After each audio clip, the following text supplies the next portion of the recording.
ମୁଁ ଆଗରୁ ସ୍ପଷ୍ଟତାର ସହିତ କହିଛି ଯେ ମଲି ଖାଇଗଲେ ଏବଂ ଖୋଲଟାକୁ ଛାଡ଼ିଦେଲେ।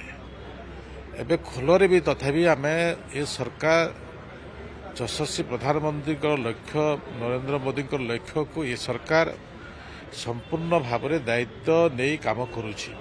ଯଦି ସେମାନେ 90% କାମ କରିଥିଲେ କଣାସ ଅଞ୍ଚଳରେ ଲୋକମାନଙ୍କ ପାଣି ପାଇଁ, ତାହେଲେ ପାଣି କାହିଁକି ପହଞ୍ଚୁନାହିଁ?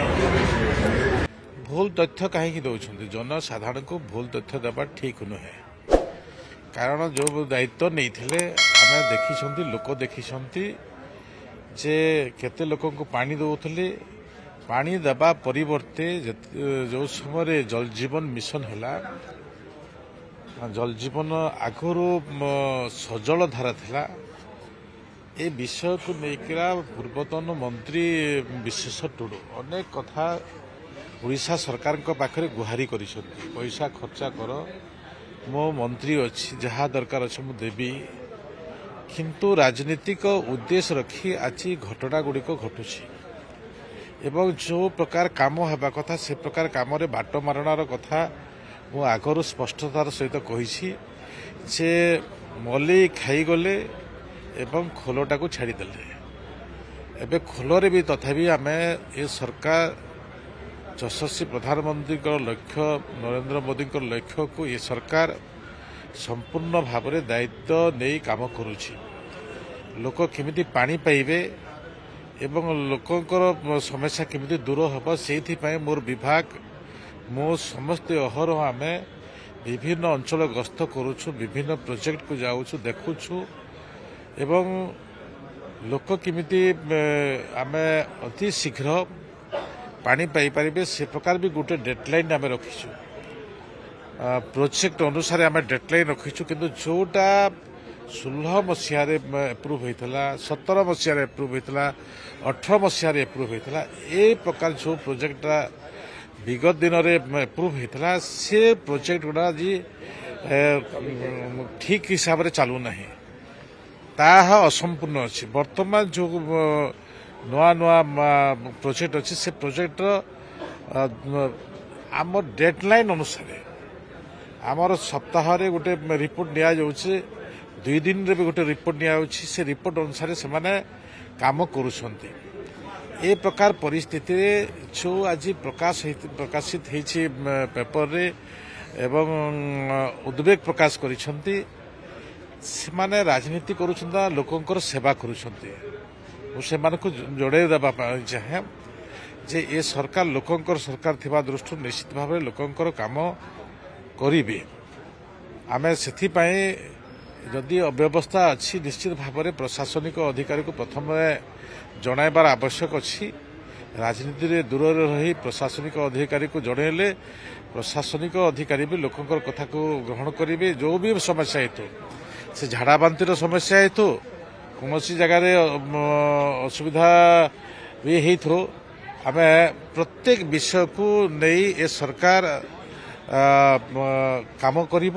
କୌଣସି ପ୍ରକାର ତ୍ରୁଟି ପରିଲକ୍ଷିତ ହେବ ନାହିଁ। ପାଣି ଯୋଗାଇ ଦେବା ପାଇଁ ଡାଇରେକ୍ସନ ଦିଆହେବ, ଟ୍ୟାଙ୍କର ଯୋଗେ ପାଣି ଯୋଗାଇ ଦେବା କି ଯେହେତୁ ଦୟାନଦୀ ପାଣି କଥା ସେମାନେ କହୁଛନ୍ତି।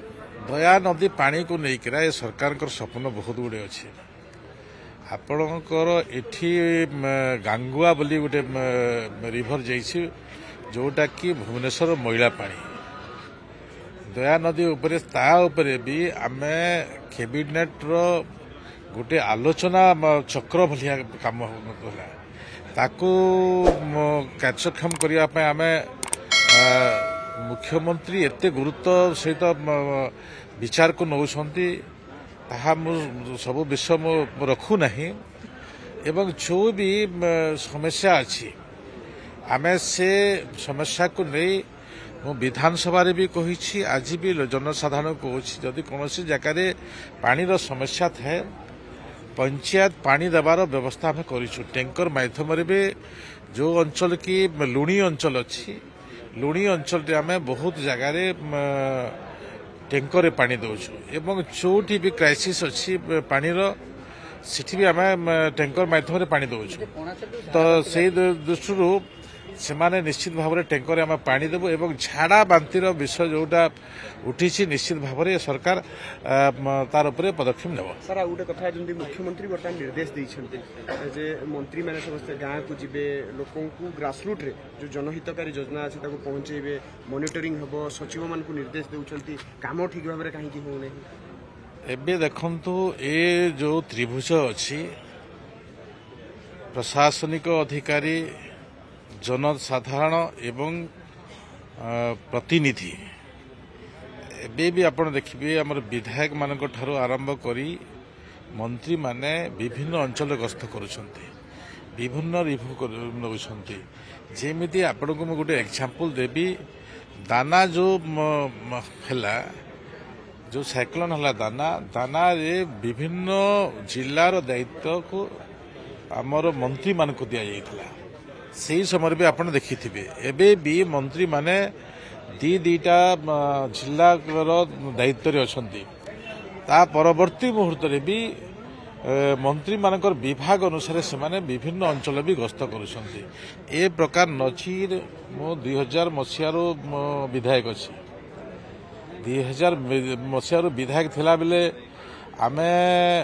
ମୁଁ ଏକ୍ସାମ୍ପଲ ଦେବି ଯେ ମୋ ଅଞ୍ଚଳ ମରୁଡ଼ି ପ୍ରପୀଡ଼ିତ ଅଞ୍ଚଳ, ଆମେ 2-3 ଥର ଆମର ମରୁଡ଼ି ହେଲା, ଆମେ ଡାକିଲୁ, ଗୋଟେ ଅଫିସର ବି ଗଲେନି, ଆମେ ଡାକିଲୁ ମନ୍ତ୍ରୀ, କୌଣସି ଲୋକ ଗଲେନି।